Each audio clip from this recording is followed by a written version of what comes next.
Barak, do you want witty banter while folks join, or shall we be quiet and let people wonder? We'll be quiet and let them join quietly. Excellent.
Hi, I would like to welcome everybody who took the time to join us today. My name is Barak Brudo. I am the DevRel for Scribe Security, and I have with me today a very, very, very special guest that I'm very honored to have. I have with me Dr. Allan Friedman. Dr. Allan Friedman is a senior advisor and strategist at the Cybersecurity and Infrastructure Security Agency. Notice that it says security twice. That's how important it is. He coordinates the global cross-sector community efforts around software bill of materials, SBOM. He talks a lot about SBOM, and related vulnerability initiatives. And he also works to advance their adoption both inside the US and globally. He has a lot of experience under his wing, and hopefully we'll be able to explore a little bit of that experience and share it with you, because not only is that experience covering all the history of SBOM and cybersecurity and software supply chain security, we're hopefully going to be looking forward into where this field is going. So, Dr. Friedman, hi and welcome, and thank you so much for agreeing to join us. Thanks. Very happy to be here today. Awesome. Because I want to make sure that everybody is starting on an equal footing, I'm going to go back to pretty much not the full beginning, not when God created, but slightly after that. When you first started to approach the idea of the SBOM as a sort of a linchpin for dealing with software supply chain security and that sort of security in general, you were probably back in NTIA. What promoted you to look at the SBOM as a sort of a solution as opposed to all the other proposals and ideas that were out there? What made you say, yep, this list of components, that's the thing, that's what we need? Sure. So, right, the big picture is that my background is in computer science, but my PhD is actually in applied economics. And so we talk a lot about market failures in cybersecurity. And one of the key pieces that makes markets function better is transparency. It's good information that everyone shares. So that's a great fit. Now, SBOM has been around for a while.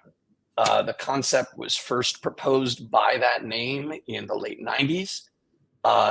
It's had proponents in different software communities for a while. I'll call out Jeff Williams at OWASP and Josh Corman from I Am the Cavalry as early proponents of the idea. And indeed, if you go further back, we stole most of modern software thinking from heavy industry, which I just love that, Gene Kim got his brilliant ideas from looking at like aluminum and automotive, and like that's fascinating. So why should we take this is because it seems like such an obvious idea. It's bananas that we don't have this today. And also it's one of these things that once we had this data layer, it would enable a lot more security features. And no one had done it. It was an open lane. And so it seemed to be that's a good role of government, especially with the tools that we had at NTIA, which was not to say thou shalt, but to bring together a community to say, what is this? And that's really what we started at NTIA, was to sort of pull together large software manufacturers, embedded device manufacturers, software security experts, and the open source community. Say, how do we build a model that actually can work and scale? That's awesome. I really like that you really linked transparency as an economic force to the SBOM right from the start. Love that. That's going to be basically a thorough line throughout the conversation. How wide, as far as you know, is the SBOM adoption in the industry today? It's a fun, really, yeah. Throwing it at you. It's a fun question. Also, by the way, I want to point out something that my leadership at CISA also wants to know. In fact, some people keep proposing, can we get, KPIs that say we've got this many people doing, this many people doing? One of the challenges whenever you do very widespread measurement of industry is not what's the numerator, it's what's the denominator, right? What am I measuring this against? Is it companies? Is it products? Is it users? So I've sort of pushed back against sort of that perfect thing. So let's look at different areas. Modern software, we're talking sort of the cloud native space, is the adoption rates is high and growing because they're integrated tools. We're seeing a lot more attention in embedded devices, embedded systems, medical devices, which we can talk about a little bit later, and some of the industry leaders in things like OT and industrial control systems. But again, those are only the very large forward-thinking companies. And we're also seeing more interest from customers as people are just beginning to start to ask for SBOMs. So it varies by sector, it varies by corner of the software ecosystem, but I will tell you this as a metric. I spent a while giving 2 or 3 what the heck's an SBOM talks and a week. And it's noteworthy that everyone watching this already knows what an SBOM is, so we didn't even have to do this. And I give very few of those now. Everyone wants to know more about the technical details. What do we do with it? What's the market shape and things like that? So this is no longer a brand new concept. And now we're just figuring out, how do we go from crawl to walk to run? Which is, a perfect segue to the next question. Again, as far as you know, because none of us are omniscient, what are people using SBOMs for today? And I would like to separate the main usages, as it were, for two different branches. Are people, do you think, using it more internally inside organizations, or are they using it between organizations and users or other interested stakeholders? Great question. Because one of the initial conceptions that we had of an SBOM is we want visibility down the entire supply chain. And so we want this to be something that goes from supplier to manufacturer to customer, cross organization bounds. But of course, a lot of the initial use is inside the organization. And that makes sense because, right, that's where the data is, and there's sort of a much natural, tighter feedback loop. And in fact, a lot of the tools, especially those coming out of like OWASP, are exactly around this, of helping organizations better develop software, better maintain their software, because, right, again, it's by application developers and managers and for that community. So we're seeing that is sort of the easiest and lowest ramp. The other area we're seeing this inside companies is just product security management. So the head of product security for one of the world's largest OT energy-focused manufacturers said, if we had SBOM across all of our product families today, it would save us thousands of person hours a year. because whenever something comes out, whenever there's either a small vulnerability where they just want to cross it off their list, or Like there's a Log4j. headline grabber, yeah, oh, exactly, a headline grabber like Log4j, they need to sort of figure out what's affected. Their leadership wants to know what's affected, and so, right, having that data at scale will really be great savings. But we're also seeing, again, more nudges outside organizations. Some of that is being led by government regulation, but more and more of it is being led, one, by these companies that are developers who go to their suppliers and say, I want to, I need to know what's in this because, right, I'm still doing the internal development. And then we have sort of the end users who are saying, yeah, we need to be aware of what this looks like. Mm-hmm. Well, I love the comparison to the crawl, walk, run phase. So let's call this the current stage, the crawl, like you said. This is, like you said, the earliest ramp, internal use for various security applications. That's like you said, that's the starting point. So if we look at cross-organizational sharing as, let's say, walking, and running would be something further in the future, what do you think are the main roadblocks today for moving from crawling to walking? What's stopping people from actually sharing? Yeah. No, great question. And in fact, we have at CISA a working group that is devoted to on-ramps and adoption and sort of helping people. And one of the challenges is we've got this diversity of communities. There are the folks who are saying, we have an SBOM, how do we scale it? And then the folks saying, oh, we're not sure, we need to sort of move in this direction. So let's talk big picture obstacles, and then we'll move down to some of the smaller ones. One of the challenges of SBOM is it's always been a little bit of a chicken and egg problem. No one was asking for this data, so no one was supplying it. No one was supplying it, so no one was asking for it. And that, of course, creates it's a type of market failure. Market failures are a chance for your friends and governments to get involved. But so a lot of it has been awareness raising and getting this folded into contracts. One of the things that we're now seeing a lot of discussion, both inside the CISA working group as well as in other contexts, is, hey, let's make it easier and cheaper for people to ask for SBOMs. So how do we write it into contracts? How do we talk about it? How do we clarify what we're looking for? So we're seeing that. One of the other obstacles has been tooling. SBOM generation, sort of the first class of tools, and I'm not going to say it's a very mature world, but we've got a lot of great tools out there. One of the obstacles is how harmonized are those tools? So large organizations and even small organizations, if they're getting SBOMs from their upstream provider, they may be generated by different tools, both open source and proprietary.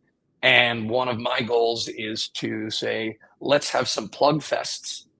And this is a term from networking, where we design the networking tools and then we actually all get in a room and plug them into each other to make sure that, right, the packets flow. For software, it's basically going to say we all give it similar inputs. Let's compare the outputs and what we did and what we didn't do. And I'll give you an example. We did this in the past for pretty simple pieces of software. And one of the things we discovered is different tools took hashes differently. Now, the purpose of taking a hash of a piece of software is pretty simple. It's to produce mathematically identical fingerprints. And if we produce hashes differently, we have failed in that model. So we want to sort of bring that approach together. And then the last piece is really on the demand side. What do we do with SBOMs? Now, to go off on a little tangent, I'm comfortable today we're in Q2 of 2023, of organizations, including the federal government, asking for SBOMs and then just putting them in a corner over there.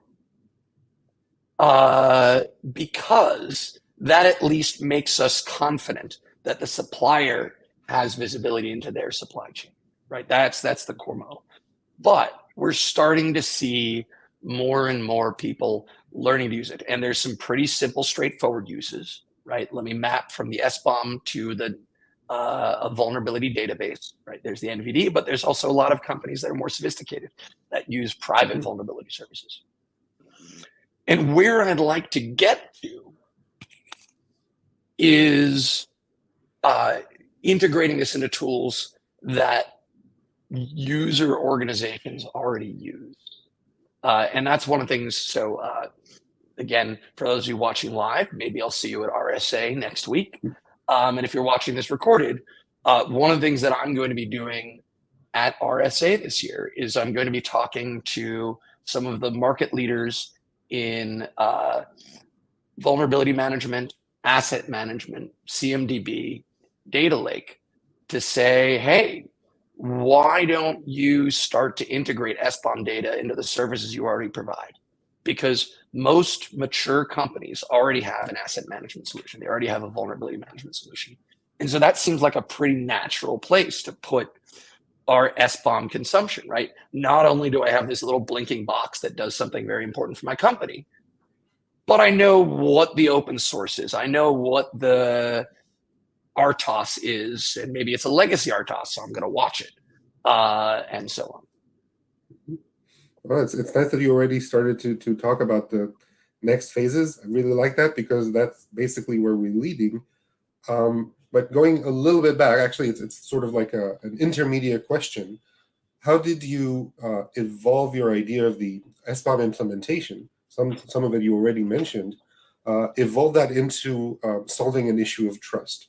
Because yes, the SBOM includes a lot of information, but there's a little bit of a distance, at least mentally, to go from here's a list of what I have to I trust that that list is okay. So how did you get that? So part of it depends on what is my source of potential distrust. And of course, we have to go back to, right, the famous 1984 essay on trusting trust, maybe 87. Someone will correct me. Right, you need to figure out what your risk is, and of course, how far down do you go? And I'll tell you an interesting story. This actually came up in one of the CISA working groups, industry-led working groups, just yesterday, where we were talking about attestations. And it turns out that the community had two very different understandings of what that word meant. And one of them was the sort of simple, low maturity definition was, hey, I don't want to give you my SBOM for whatever reason, but I'm going to promise you that I have one. Right? Yep, that sounds right. Now, this is, depending on your perspective and how paranoid you are, either a great idea as a first step or meaningless. In general, from a U.S. government perspective, probably a bad idea to lie to the U.S. government. And depending on your relationship with your customers, you probably don't want to lie to your customers either. So there's some value there. But if you're a very paranoid person, you're like, well, they may think they have an SBOM, but maybe their tool sucks, or maybe they are lying to me, or, and this is the most insidious, maybe their SBOM generation process has been compromised. And so they think they're giving me a good SBOM, but they're not. So that's the sort of limits there. But and again, also noteworthy that each of those failure modes may require different solutions. So then we go to the other definition, which is the mature model, which is the other extreme, which is things that come from trusted tools that are built very reliably, right? So you can't trust your tools, then bad things happen. This is the SolarWinds problem. And then making sure that at each step of the way, we are securely and cryptographically recording all the details. And this is some of the stuff that we're starting to see in the cloud native world. And there are a couple of startups devoted to sort of managing that process. But again, that's a very mature level where these attestations, each of them is an artifact from a highly engineered process where we can go back and record things. So that gets us to sort of these two levels of what I'm worried about trusting. Do I just trust the org, or do I have to actually trust the process? And then in the middle, we've got something that's pretty natural, which is, hey, sign your SBOMs. Right, and that's a good starting point as well. But even then, signing software never quite as simple as we think it is going to be. Okay, so we definitely know why creating a trusted environment is an important thing and why we should all aspire to it. We know what the mature model should look like. So how can people, when I say people, I'm using like a general term, like for users, companies, anybody, potentially use the SBOM to increase the overall transparency of the code they're using? Because we said that they're currently not really sharing it. So if they're creating an SBOM, keeping it to themselves, how is that promoting transparency? So one is again, I don't want to overstate that there is sharing, and there's sharing is happening at a very nice adoption rate, right? So, and I'll just tell you one story about where we've seen dramatic change, which is in the automotive sector, car manufacturing, where in the last 6 months, there's been just some great work under the auspices of the automotive ISAC, which is a sort of sharing, an organization devoting to help people share information in a safe space in cybersecurity. So we are starting to see the flows across organizations. But from a transparency perspective, one, you got to know what you have, and sort of having that internal visibility, and again, telling your customers they have that visibility is key, right? This is the attestation that I have this data internally, because that allows downstream customers to say, even if I don't have the data, I know that they do, and they can respond, right? The supplier can respond quickly, or rather, if they don't have the data, they cannot, right? If you're using a SaaS product and they don't have visibility into what they're doing, then you really can't be confident that they have any rapid response for the next Log4j or the next supply chain attack. And then the other piece is, to do this well, people are having to look upstream. One of our big hurdles is SBOM data for open source. Now, in one level, it's open source. You can go and figure it out yourself. And you can, but that takes some effort. Please don't go to an open source project and say, give me your SBOM. Don't make more work, or don't try to treat an open source project as your customer or as your supplier. You're not paying them. They're giving you the software as is. So you're the DevRel guy. You know this. But especially for more proprietary sources, right? Real-time operating systems for embedded devices and things like that. That's, if I want an internal SBOM, that's something that I'm going to very quickly bump into, which is, give me that SBOM. And so that's another forcing function in the community. Okay. We talked a lot about up to here. I would like to try and ask you to envision that we're a few years down the road and sharing SBOMs is more commonplace. There's actually hubs where people can go in and check SBOMs online for various products, various versions. They can even check out vulnerabilities and even exploits, which is not currently available, but they can do it in a few years. What I'm trying to say is, I would like you to drive that road of imagination with me and tell me, what can we look for next? How can we expand that network of transparency, visibility, and trust, and what are the next steps down that road? Because the SBOM is a tool, like you say, it's a tool, it's an important tool, it's a linchpin tool, but it's only a starting point. What comes next? Always fun to peer in the future, and I'll also acknowledge that I'm a terrible technology prognosticator. I assured all of my friends that the iPhone would never take off because, right, business people like their Blackberries, and the cool kids have sidekicks, and no one wants it.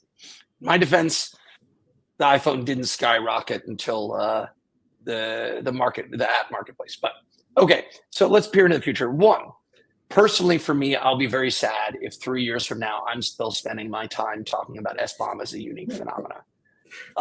3 years from now, it should just be a natural part of how software is created, how it's consumed. There still are some fun challenges to get there, how to move the data around, maturing the creation, all that stuff. But I don't want to be the SBOM guy in 3 years. Want to be doing something else, and we got a lot of fun ideas. So what are we going to see that's next? One is linking this data to all the other data that we care about. This is hardware. This is more nuanced supply chain data. This is threat intelligence. Right, there's whatever data that we care about in security. And I think one of the key paths forward, and I know that other people have a different opinion on this, both in the SBOM community and in, for example, the Defense Department, is to resist the urge to pile everything together into one mega data structure. I think modular architecture is almost always the right answer. And so we want to focus on the ability to link the data together, because that allows us to be infinitely generative. If we build a giant mega system, we're going to increase the likelihood of lock-in. We're going to increase the challenges of doing innovation on the edges or adding new features. It's going to be more complicated to pay attention to organizational boundaries of, I'll share this with my customer, but I won't share that. Mm-hmm. So there's it's the value of modularity. The other piece that I'm really excited about is just to see what industry does. It's kind of a cliche to say that the government can't outcompete industry, but it's really true. And the analogy I like to use is CVEs, right? The vulnerability identifier. Giving a vulnerability an identifier doesn't fix a damn thing, right? It from a pure security perspective, the first order impact of giving a vulnerability identifier doesn't do much. Still put your customers are still at risk, your users are still at risk. But having that common data platform of vulnerability identifiers allows us to build all of these tools and all of these use cases, all of these business models on top of this. And also acknowledge that there are limits to CVEs, which is why we've got a few more vulnerability databases out there today. That's something that we're working on here at CISA.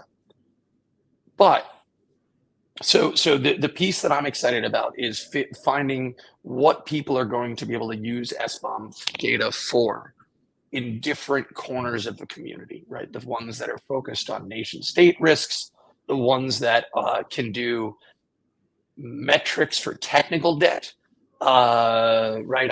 I've seen people assert that they can come up with, if they have an SBOM, they can make some estimates on total cost of ownership.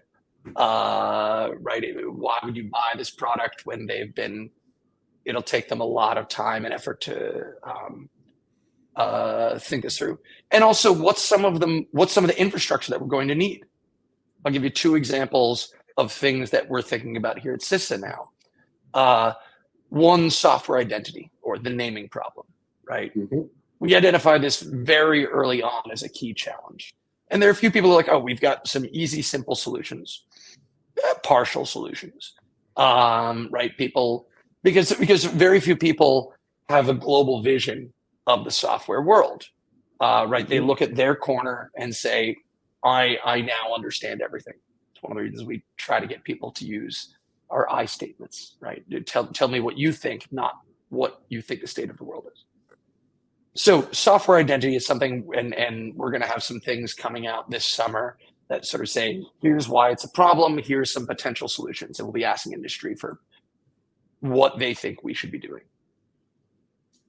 And another piece is sort of thinking about other types of infrastructure that we need. So we have vulnerability databases today, but we don't have a centralized way for someone to look up whether a piece of software is end of life or end of supported.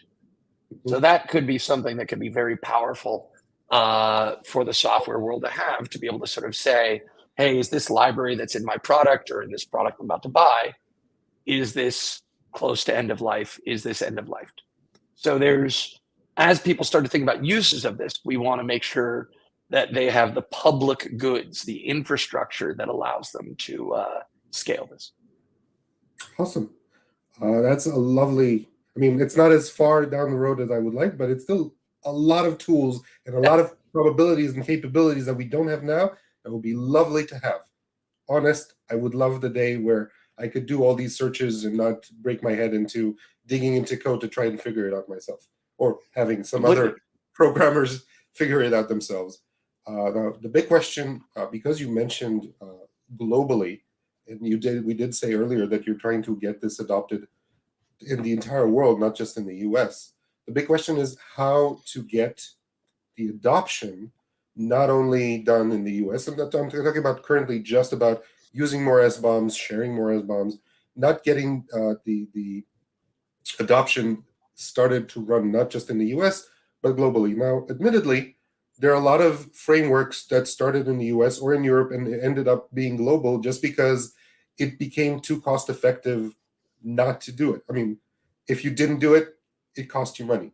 So other than money, what is being done? And you're in the government, so you probably have a lot of very nifty, interesting, insidious ways to make sure that people are, well, that's the word, that people are starting to comply with the idea of producing and sharing SBOMs. So the first step is there are, big tech companies are often based here in the US, but they're global. And there are many more global companies that have a presence in the US that pay attention to the US market and US regulations, but they're not American companies. They're global companies. And so, we're working with medical device manufacturers based in Europe, automotive manufacturers and technology companies that are based in Japan and Korea. So this really is, right, as large organizations start to think about the American market, they're just going to move in that direction, even if they're not based there. The other piece is right, every so often, the American government remembers that there are other countries in the world. And that's something that we want to work with for a couple of reasons. One, the last thing that we want is for different countries to build this into their regulations differently. We don't want there to be the American SBOM and the EU SBOM and the Singapore SBOM, because that's going to be a royal pain for companies that have to comply. And right, we've already talked about how it's a global marketplace. At the same time, we also don't want to tell people this is thou shalt, right? We're leading the way. And so I'm spending an increasing amount of time talking directly to my counterparts around the world. We've seen SBOM explicitly mentioned in the Cyber Resilience Act, the draft language that came out of the European Commission. And it's got a lot of different pieces, but SBOM is part of that. We've been working closely with the Japanese government, the Ministry of Economics, Trade and Industry, and JP CERT, both of whom have really done a good job of understanding SBOM and thinking about what it would mean for Japanese industry in particular. And in fact, they've even translated some documents into Japanese And Medi has been running some proof of concept exercises to sort of help industry start to make progress. And the last piece is we want to sort of try to bring together some folks from governments around the world to sort of say, hey, as we advance the definition of SBOM, let's do it collectively together. Awesome. You actually preemptively answered a couple more of my questions. I constantly need to strike out questions that you answer without noticing, because but I will go into an important question for me, because we did mention it in the short description of this webinar. CISA has recently set out to build a new supply chain risk management office. I did mention that. With the aim of helping the industry take recommendations and best practices, like the SSDF, from the realm of recommendation or best practice to an actual plan, or this is like check marks, this is steps, this is what you should. I know you don't like thou shalt, but this is something that is strongly encouraged that you should do to be more secure. Now, the SSDF is more general, gentle recommendation, and people are looking for more concrete advice. So could you, and I know you may not have the freedom to talk too much about it, but what can you tell us about what this office is going to do? Do you have any inkling into existing plans, or when will this office publish anything that can be used by the industry to actually set something in motion? Will there be a new framework, a new check mark, a new sign of approval, something that people can take with both hands and say, yes, I'm doing this, so I'm secure, I'm transparent, I'm good with the US government? So we do work closely with that supply chain risk management. PMO is the program management office for it. And I'm working and talking at least weekly with Sean. She's the head of the office, and Brian, who's sort of one of the ones that's more interested in the security side. Their primary goal as it relates to SBOM these days is to handle the CISA side of executive order implementation. And we can go into the nuts and bolts about that, but they are sort of working with the Office of Management and Budget, which is part of the White House, and the General Services Administration, or GSA, which does a lot of the day-to-day cross-government management. So that's their first target, and is where they've been spending a lot of time. And then ultimately what they're going to be doing is to be providing more concrete guidance aimed at government agencies. So we sort of have the outward facing stuff working with industry, and there's a lot of different approaches there. As you pointed out, frameworks are helpful for thinking about things. They're helpful for organizations that are trying to get their act together. And right, how do I start? Right, that's been the great power of the NIST framework. And it's been the great power of the secure software development framework. But if you're in a market relationship, whether you're selling to the US government, or whether, and there are a lot more contracts that aren't with the US government than the ones that are, we always have to remember that. How do we sort of say, I've done enough? And that's where, big picture wise, we're starting to see a course correction away from the pure voluntary mechanism to the big picture side of things. So we can talk a little more about the current status of the executive order, and there's a limit to what I can say. And we can also talk about some of the big picture side of things from some of the recent documents that we've issued. Okay, well, since you mentioned the executive order, I'm going to mention a couple of, let's call them directions that I can recognize in terms of regulations that I think are clever ideas to try and get to the market to adopt. One of them, of course, is the OMB declaration that if you want to make to do business with the US government, you should ABC. One of them is self-attest, at least for now, until 2024. Having an OMB declaration is definitely a great step. That means there's something written down with dates. Awesome. People read it. They should start, working at least on a concept of something. But another, which is even more interesting, is Safe Harbor. Safe Harbor says if you follow everything you should, then you get this litigation-free card, which means that you are secure from litigation. And knowing that the U.S. is very strong in the litigation world, it's a great get out of jail free card. So what I'm wondering is, what other directions, other than the whip of this is a regulation that you must follow, and the clever get out of litigation free card, what other directions can we, or actually are being used to increase adoption? Because like you said, the government doesn't like to use the whip, and especially people in the US are very much resistant to having the government tell them what to do. What other directions can be used to not only increase the adoption in the US, but get to a point where that carrot is so sweet that other countries are following suit? Right. So let's talk about the executive order first, and I'll try to explain the moving pieces, because it is confusing even for me. So I can only imagine how hard it is for folks whose job isn't to be understanding what's going on.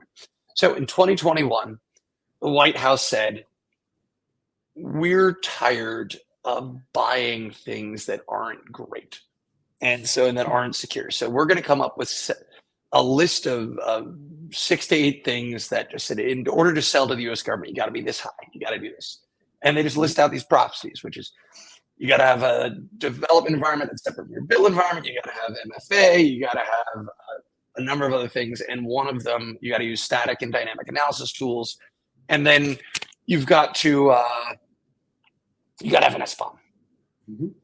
They handed that over to NIST to sort of further define those. And NIST wrote a framework to say, hey, here, by each of these topics, here's what we mean. And here's some standards that you can use to sort of think about it.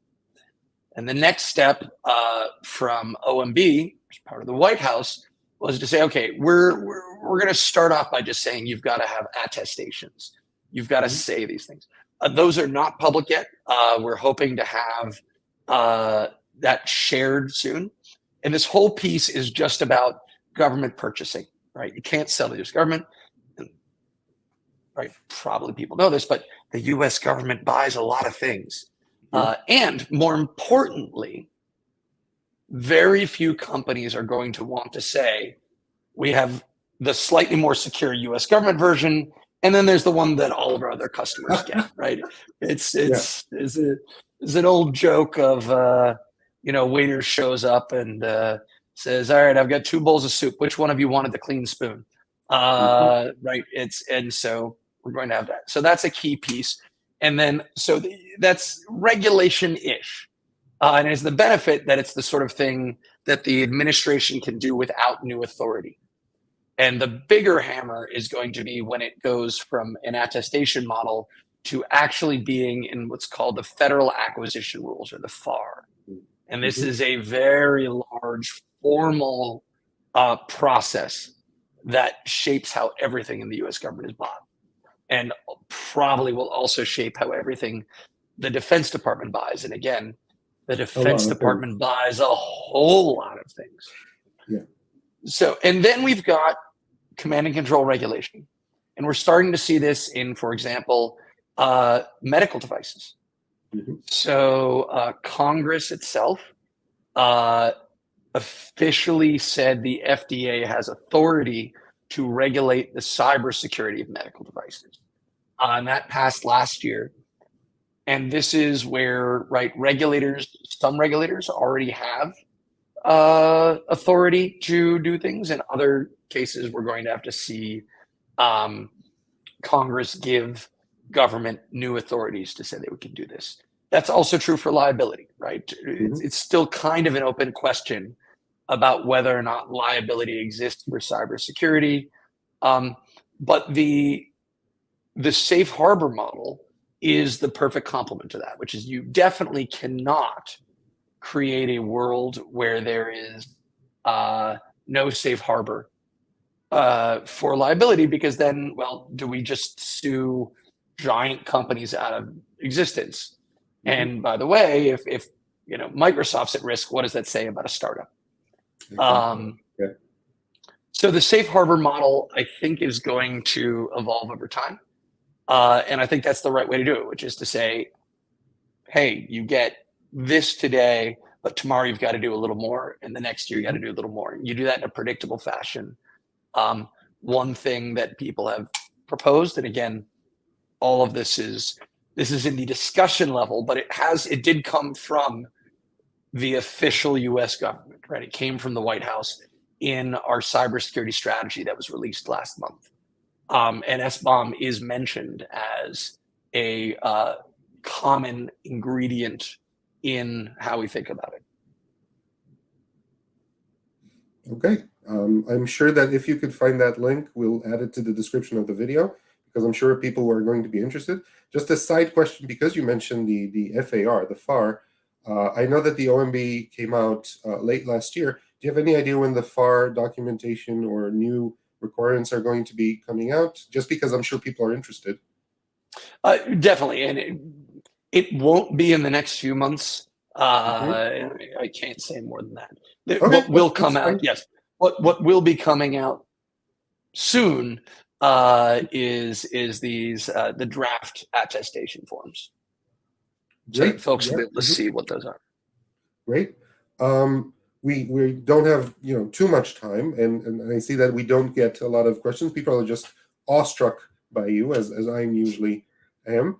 But I do have one more question, because a lot of the conversation around SBOMs and cybersecurity usually gravitates towards big companies, big corporations that have a lot of suppliers, a lot of moving parts. And like you said earlier, two groups that usually find themselves at a loss when having to face regulations and compliance issues are startups, small businesses, and open source. Now, recently, there has been an outcry against the European Cyber Resiliency Act from the open source community, saying that the regulation as it is written means that open source, basically maintainers and libraries, as well as small business, can be prosecuted for not having filled their due diligence with security, even though they're not obligated by anything. And I'm sure that something along the same lines can be done in the US. The question is government, regulation, some other form, concerned about making sure that everybody gets a fair deal, that you do what you can do, what is feasible and economical for you to do, and you're not required to do something that having to comply with would basically put you out of business? So I would never speak for the U.S. government about the foreign country's policy. I will say that we are tracking that open source concern very closely. And in fact, as we speak right now, I am missing a meeting that some of my colleagues are having with our friends in the European Commission. And that's on the agenda for us. And I think they are going to hear these concerns on the open source side specifically. So let's zoom out and again, staying in the domain of SBOM.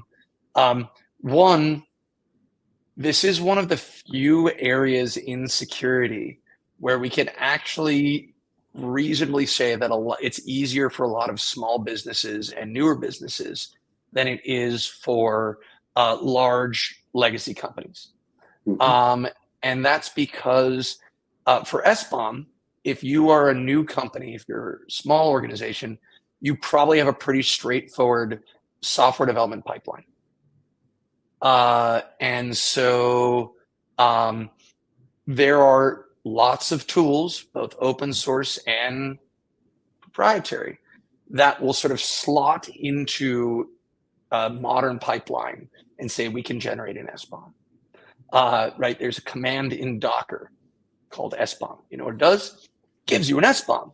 A few weeks ago, GitHub released a free tool that will, in repos of major modern software languages, will create your SBOM.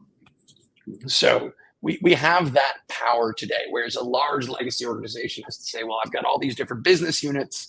So for example, the head of product security for one of the largest computer manufacturers in America that does a lot of other software products hates when I use that Docker command, because she points out, that doesn't apply to my team. I've got all these different software stacks. And even though they're modern, they're all subtly different. And so there isn't the sort of simple solution. On the open source side, this is, again, we can't tell a maintainer, give me an SBOM. But what we can do is try to treat this as a write once problem.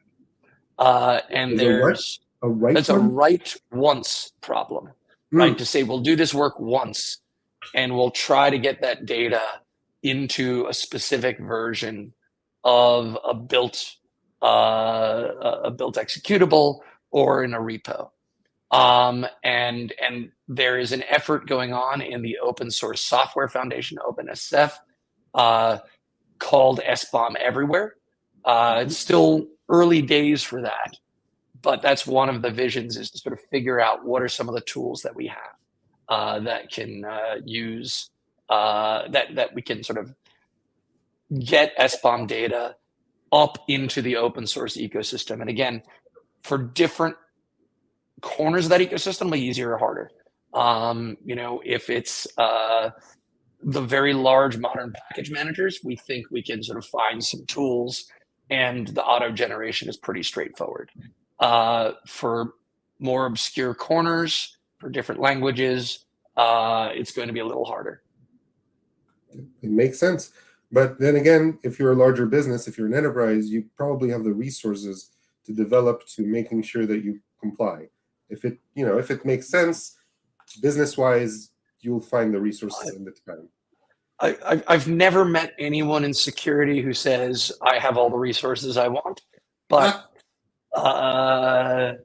yes, I take your point that especially when we start to frame it, and getting back to the big picture, we can frame SBOM not just as a security issue, but it's a huge quality issue, right? Being able to sort of show that we can update our software not just because of security concerns, but because of quality concerns. Being able to show that you can reduce code bloat and that you can really modernize your whole process is going to make a big deal. So it's not just DevSecOps, but it flows into the whole DevOps world as well. I love the fact that once you start using SBOMs, you have all these metrics that you can start follow on a time axis. You can start tracking how you fix vulnerabilities, how new vulnerabilities are added over time, how your code changes over time. There's so many things that you can start tracking once you have regular generated SBOMs that you currently just don't have an easy way to do. So that's something not a lot of people think about. But like you said, even if the US government or the people who manufacture for the US government just generate those SBOMs and the US government just keeps them in the corner, even if there's nothing to do with them right now, the tools are going to be there. And those are going to be wonderful insights, even if not now, then pretty soon. And grep is your friend, right? We can always sort of say, hey, for the next log4j, and everyone, will there be a log4j? Of course, there'll be another log4j. Of course, there's going to be. But it'll be slightly different enough, so we'll have to tweak all of our processes. But in the short run, right, grep is going to be your friend. Definitely. And with that, I would like to, we're over 50 minutes in this conversation. We didn't get any questions, but I can assure both you and our viewers that if those questions come in, either now or later, we'll definitely find a way to answer, either on our blog, in an article, or, you can be proactive and go to RSA and find Mr. Friedman, Dr. Friedman, find him there and ask him those questions yourself. Would you like to tell us where you're going to be? Is there a particular panel, room, lecture that people can find you? So I'll be around, and you can track me down on LinkedIn or Twitter. This is actually something I'm kind of excited about. It's going to be the first year since like 2013 that I won't be speaking. And that's a good thing, because it means, right, this topic of SBOM and transparency is now being discussed by so many other experts, and people are going to give talks about what this implements, what implementation looks like, what they can do with it, what the future is going to be. And so I'm just going to be here to learn and to talk to people. Yeah, well. Oh my God, really? Yeah. Okay. I didn't even get to say goodbye. That is just It's okay. that. At least you got to say see you at RSA. Okay, that was just rude. Just rude. First time it happened to me. Okay, Yes, we are we're at still the. live. We're still live, so Okay. that's good. I would like to say in the like a minute that I have left that Scribe Security is also going to be at RSA. Our booth number is 47. Our BizDev Nir is going to be speaking in a panel on software supply chain security. Like you said, there's lots of expert there. And I would like to thank Dr. Friedman, Dr. Allan Friedman, for joining us this evening. I'm sure that people who are listening are still going to have a lot of questions, both on the regulations, the future, everything like that. Feel free to reach out to either me, Scribe Security, or to Dr. Friedman, like he said, through LinkedIn, Twitter, anything like that. Any questions we'll try to answer to the best of our abilities. And we are all looking forward to a more secure, transparent, and above all, safe future. Thank you very much for joining us, and I'll see you in the next webinar. Bye. Thanks, all.